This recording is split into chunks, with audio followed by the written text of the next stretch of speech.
Dorothy, wait a minute.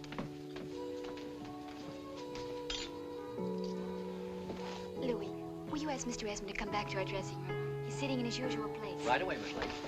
What's the rush? He's not gonna run away. I know, but I just can't wait.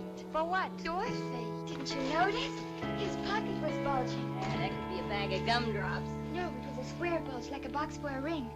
I think he's got a present for me. You know, I think you're the only girl in the world that can stand on a stage with a spotlight in her eye and still see a diamond inside a man's pocket. Thank you.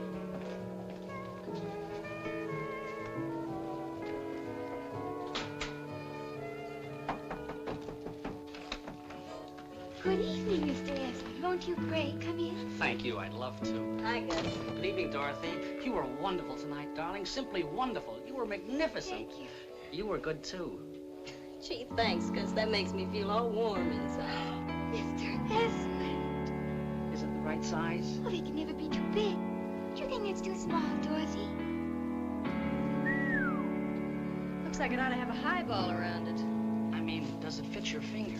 Oh, yes, it fits perfect. Daddy, I'll bet you made me the happiest girl in the world. I don't know what you do, honey, unless you use Novocaine in your lipstick. Daddy, Huh? may I tell Dorothy? If you wish. Dorothy, Mr. Esmond and I are going to be married. To each other?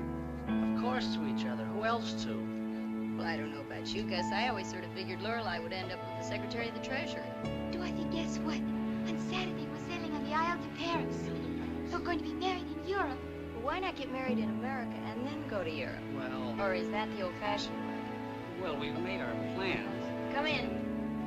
Mr. Esmond, long-distance call. From Dayton, Ohio. Thank you very much. I'll be right there. It must be Father. Oh, I hope nothing's happened. I'll meet you at my table. Father. Never misses Gus's old man. Right on cue. Too bad, honey. Nothing's going wrong this time. Lorelei, the old boy is not about to let you commit matrimony with his son. I think he'd rather shove him down an elevator shaft. Dorothy, I'm sailing on Saturday with or without Mr. Esmond. And I'm not coming back from Europe until he comes and gets me. When we're in France, where his father can't phone him twice a day, well, Gus will never let you go alone.